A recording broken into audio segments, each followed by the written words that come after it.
Marshall in the middle. We were on 24, right? Yeah, the principle of miracles. So the second sentence in that is you are a miracle, capable of creating the likeness of your creator.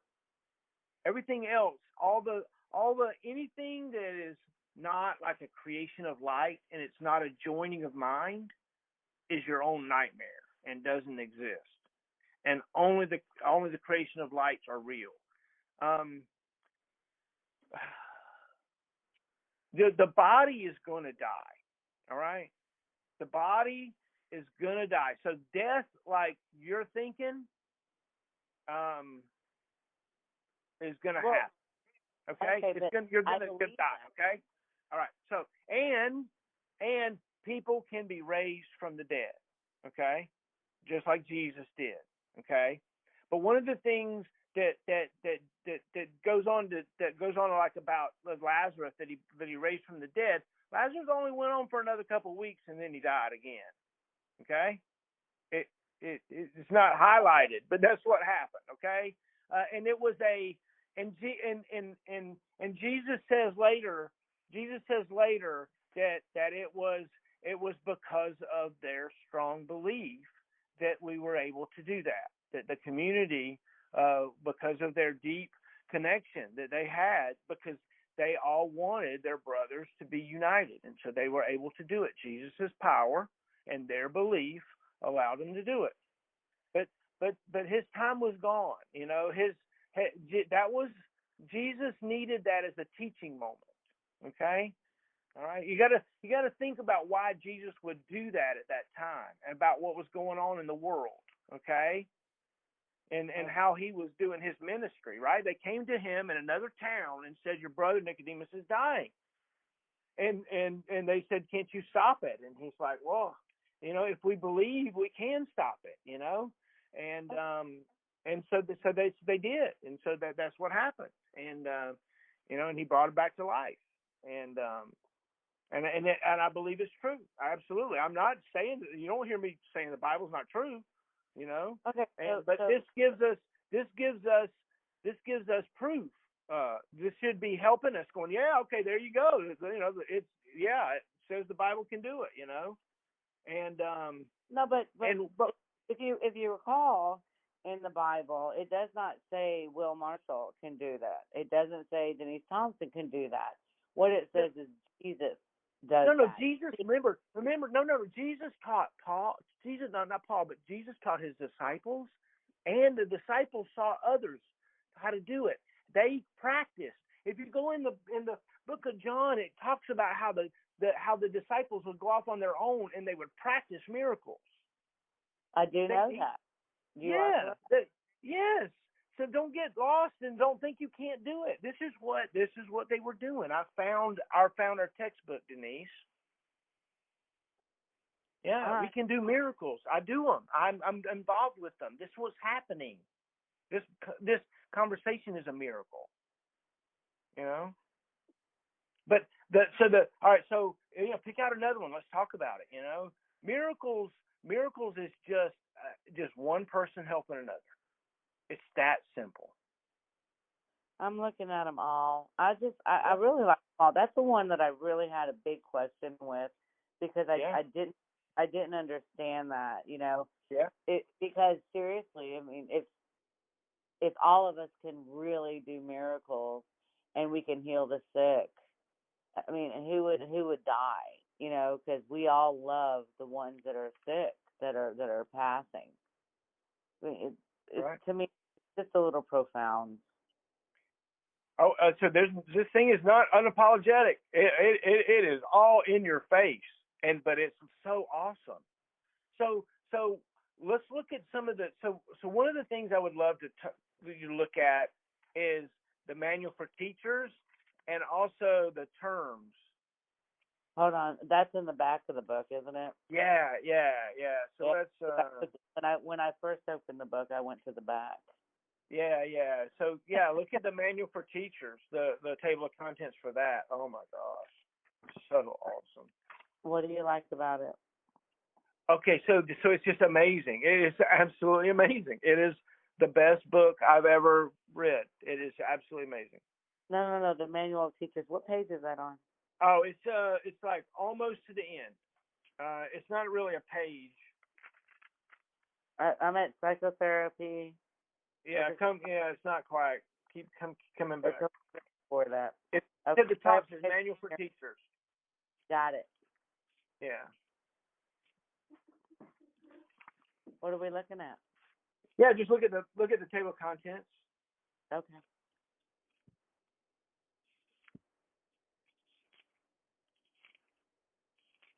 All right, I'm here. Yeah, so just look at it. I'm just, do you see anything you want to talk about? You want to read?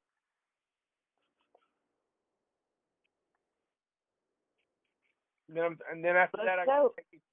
Huh? Let's go to 5. How is healing accomplished? Okay, cool. Yeah. All right. Are you good with that? Yeah. Something. Yeah, I love it. It is absolutely brilliant. I love it. It's a rest book. Okay. Actually, you know what's so funny? I have to tell you. You know how I told you I opened this book when you sent it to me yesterday? I looked through things and I did, looked around. I am amazed to say that I actually earmarked this one and only page. How is healing accomplished? How about that? Isn't that awesome? Yeah. So we're meant to talk about this. Okay, go ahead. All right. Yeah. So healing involves an understanding of what the illusion of sickness is for. Okay. Healing is impossible without this. So one of the things before we go into this, one of the things you got to think about is that deep down inside, in some level, we decide to be sick. Okay. All right. So here we go. Healing is accomplished the instant the sufferer no longer sees any value in pain. Who would choose suffering unless he thought it brought him something and something of value to him? He must think it is a small price to pay for something of greater worth. For sickness is an election, a decision. It is the choice of weakness and the mistaken conviction that is strength. When this occurs, real strength is seen as threat and health as danger. Sickness is a method conceived in madness for placing God's Son on his Father's throne. God is seen as outside, fierce and powerful, eager to keep all power for himself. Only by his death can he be conquered by his Son. And what, in this insane conviction, does healing stand for? It symbolizes the defeat of God's Son and the triumph of his Father over him. It represents the ultimate defiance in a direct form which the Son of God is forced to recognize. It stands for all that he would hide from himself to protect his life. If he is healed, he is responsible for his thoughts. And if he is responsible for his thoughts, he will be killed to prove to him how weak and pitiful he is. But if he chooses death himself, his weakness is his strength. Now he has given himself what God would give to him, and thus entirely usurped the throne of his Creator. So I love that. Yeah, so what that basically states is that in some ways, and some people, sometimes it seems that they decide to be sick and die to spite their Lord. Okay. To spite their Creator. I can see it that way, and I can also see it in a way that this, obviously, when you read things, you try to use it to it's comfortable with your life. It fits into what your life pattern actually is, or whatever is going on. But for me, I can see the healing and to suffering is definitely true. Back, when I was sick forever ago, I mean, I just stopped taking my medication and I was perfectly fine. I was no longer sick. Amen, right? Yeah, I mean, truthfully, amen. I mean, for that, this is, I'm not joking. This is why this is rabbit eared, because I totally agree with this. I think that your mind has the power, and and there is a benefit for being sick sometimes. You're depressed, you're upset, someone else is taking care of you. But this is just beautiful. I love this. I love this. Well, thanks for sharing this one. Yeah, so healing must occur in the exact proportion to which the valuelessness of sickness is recognized. One need but say, there is no gain at all to me in this, and he is healed. But to say this, one must first recognize certain facts. First, it's obvious that decisions are of the mind, not of the body. If sickness is but a faulty problem solving approach, it is a decision. And if it is a decision, it is the mind and not the body that makes it. The resistance to recognizing this is enormous because the existence of the world as you perceive it depends on the body being the decision maker. Terms like instincts, reflexes, and the like represent attempts to endow the body with non-mental motivators. Actually, such terms merely state or describe the problem. They don't answer it. The acceptance of sickness is a decision of the mind for a purpose for which it would use the body is the basis of healing. And so is this for healing in all forms. A patient decides that this is so, and he recovers. If he decides against recovery, he will not be healed. Who is the physician? Only the mind of the patient himself. The outcome is what he decides, and that it is. Okay, Special so agents. can I stop right here? Yeah. Because my input on this right here and what you just spoke of, if you stop and think about our older generation and the ones even older than us, the ones that are like put into like old I don't know other way to say it, but old folks home or living assisted environments. Once they realize that they don't have anything else to live for, their mind shuts off. And that's why I believe this is so awesome because, they bring those puppies in and let them play and the kids go and volunteer. When they feel in their mind that there is no need to live, their body ends up shutting down. Yep. You're right. So I mean, I think that right there is absolutely phenomenal. So I love it. So let's stop there, and I want to show you, like look at 27, page 66. What is death? 66 in the front or in the back? Yeah, if you just keep in the back, 66. Okay, go ahead. Anyway, yeah, I was just saying, what is it? You can read that when you want. What is death? I want to talk to you about the clarification of terms. Okay. It's in the back. The back. Oh, here. It's right there next to psychotherapy, which is the very back. I'm at clarification of terms. Yeah, it's page 77. Mhm. Section.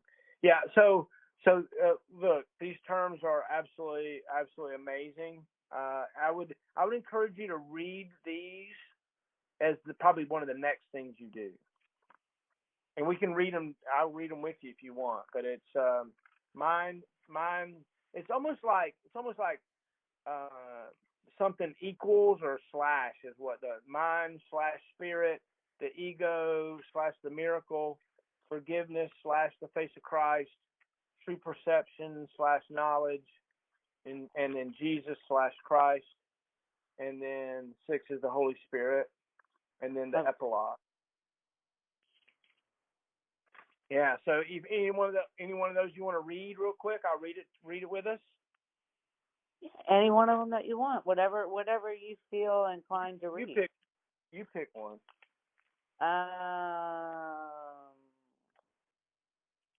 I say the ego, the miracle, too. Oh, awesome. Okay. All right. Illusions will not last. Their death is sure, and this alone is certain in their world. It is the ego's world because of this. What is the ego? But a dream of what you really are. A thought you are apart from your creator, and a wish to be what he created not. It is a thing of madness, not reality at all. A name for the namelessness is all it is. A symbol of impossibility, a choice for options that do not exist. But we name it, but to help us understand that it is nothing but an ancient thought that what is made has immortality. But what could come of this except a dream, which, like all dreams, can only end in death? Okay. Okay? Explain that. All right. So I like to think it of as like you and I are really not here right now. Okay? This is a dream. Okay? It's a dream that happened long ago. A dream of something that happened long ago, and we have decided to replay it. Okay? So more or less, it's like a virtual reality game, like we're in Yeah. AT. Yeah. Like Yeah. Yep. Okay. We've decided to replay it. So what we have to think about in our own minds is that we are like close your eyes and think of the light bulb or something that's way away from you, not directly in front of you, but off to the side. And it's like I'm holding my fist clenched out, outstretched away from me, and I'm thinking that like me and you are actually way out there, as far as I can reach. Like a peripheral vision sort of type thing? Yeah, way out there. Yeah, we're out there together in eternity. And what we decided, because we wanted to, is that we were going to jump out, have a dream, and replay something that happened previously because we want to do it better next time. I don't know. It's already happened, but there's no. This is just a game. But we've decided to do it because that's what friends do, and there's I don't know. There's maybe 8 or 12 of us. I don't know, and we're playing roles in each other's lives. And Jesus came before us, and he taught us these tricks. He's part of our 12 probably, and he's part of our group probably because of all the dozens and the way that those kinds of things go. But to get back to our dream, at some point we decided to jump down here, and we're down here together, and our minds are connected, and they're still way up there. We can share goosebumps together. We know that we transmit information if we teach ourselves. And so one of the things we're going to begin to teach us, Denise, is me and you, is how to do miracles, and we'll do them. And they're only shared within me and you. They'll be our miracles, and they're not going to be spectacles. It's not going to be something that's going to be. It'll be us. It'll be our relationship. Remember, this is about joining minds. That's what this world is about. It's not getting things. And it's not trying to, what we did forever is pair off and have relationships that were just two people. What we got to do is to grow. We got to get bigger than that. So this is what this is about, okay? So now we're going to keep going with the ego and the miracle, okay? So we've decided to jump down here, and now here's our book, How to Get Us Back. And now the thing is, as we begin to learn how to get back to a real relationship and a real sharing of the mind, and getting to these miracles, what happens is that we begin to really get really excited about what the Lord's going to show us, right? There's a plan. It's really going to be fun. We're going to help awaken the world, our worlds. Remember, our world's small. And so we begin to share. Some people aren't going to get it, and that's fine.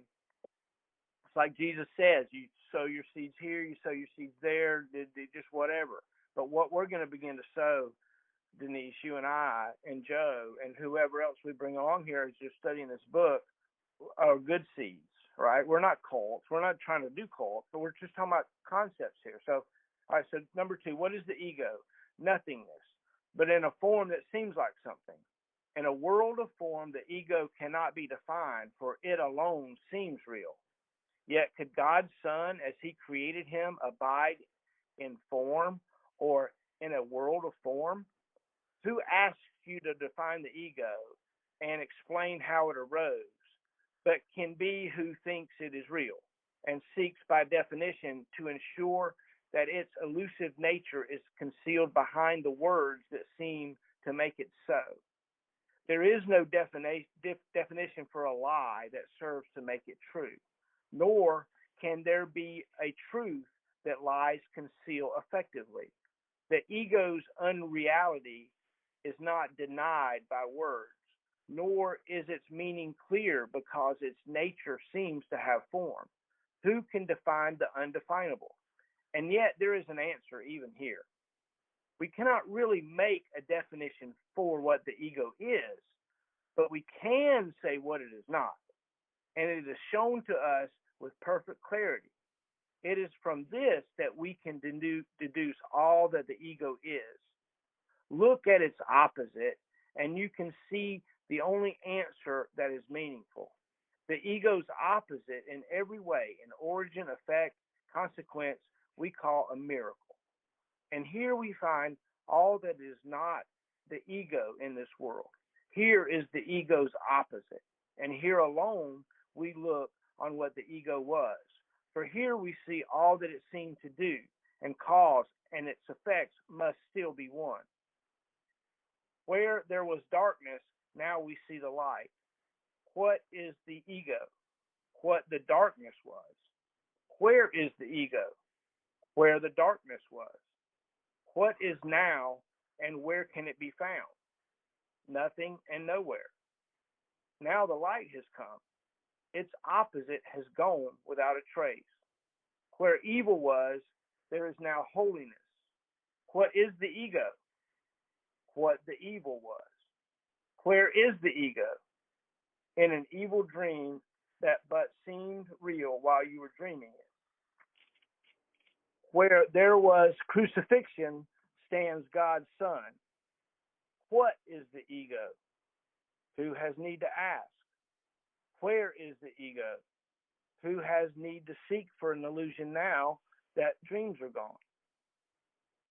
What is a miracle? A dream as well. But look at all the aspects of this dream, and you will never question anymore. Look at the kindly world you see extend before you as you walk in gentleness. Look at the helpers along the way you travel, happy in the certainty of heaven and the surety of peace. Look an instant too on what you left behind at last and finally passed by. This was the ego. All the cruel hate, the need for vengeance, and the cries of pain, the fear of dying and the urge to kill, the brotherless illusion and the self that seemed alone in all the universe. This terrible mistake about yourself, the miracle corrects as gently as a loving mother sings her child to rest. Is not a song like this what you would hear? Would it not answer all you thought to ask and even make the question meaningless? Your questions have no answer, being made to still God's voice, which asks of everyone one question only. Are you ready yet to help me save the world?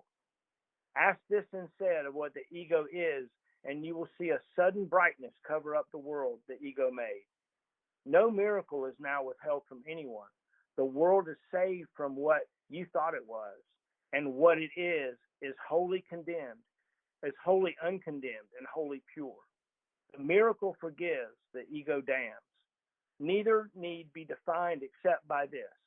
Yet, could a definition be more sure or more in line with what salvation is? The problem and the answer lie together here, and having met at last, the choice is clear.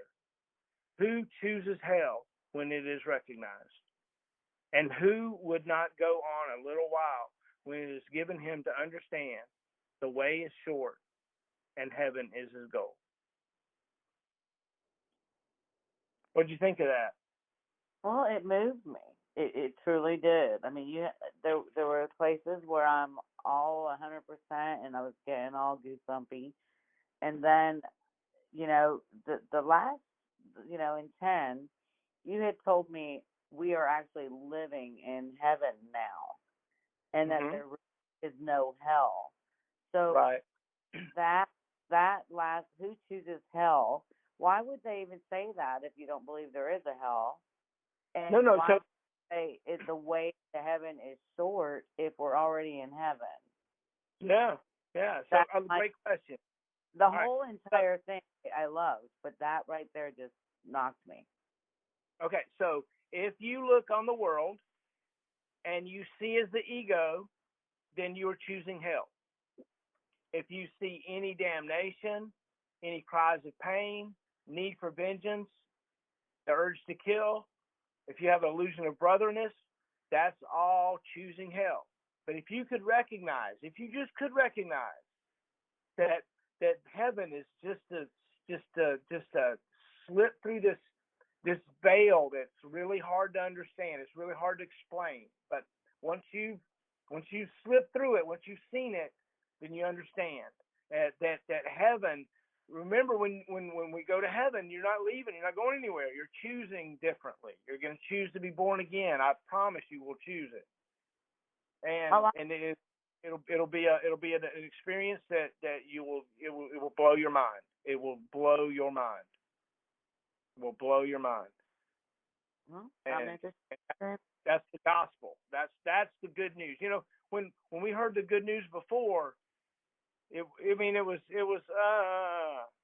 this is, I'm telling you, this is good news. This is the good news right here. I'm enjoying learning about it. Yeah, right. It is absolutely amazing. Absolutely amazing. What you'll find is when you get there, and it's a little bit different for everybody, but when you get there, it's just like, oh yes, absolutely, let me back. And I mean, I don't know what the Lord has in store. I don't know what your role in all of this is, but I loved it.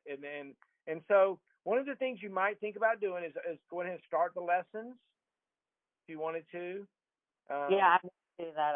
I'm actually just, I see that. I'm looking right now at lesson 168. Yeah. The lessons are, the workbook for students it's just amazing. It's just a little short lesson. It doesn't take long. It builds. It's really, really cool. This book is designed by Jesus. This book is absolutely amazing. Absolutely amazing. It's the book I prayed for, you know. And I'm so excited that you're even going to pick it up and look at it. Your mind's going to be blown. Like I said, since you've given it to me, I've looked at it. I've been apprehensive. I've decided I'm interested and I want to hear some more about it. And honestly, I love that I earmarked that page that you and I talked about this evening. And I'm excited to learn more. I really am. I love you for introducing me to this. Yeah. I love you too. Just don't get mad. Just don't get mad at me if I don't, if I have a lot more questions and I don't necessarily believe in everything. No, so it's not. It's so neat. There's nothing to argue about in any of these concepts. It's so amazing. So amazing. I'm excited to learn more, Will. Yeah. Marshall in the middle.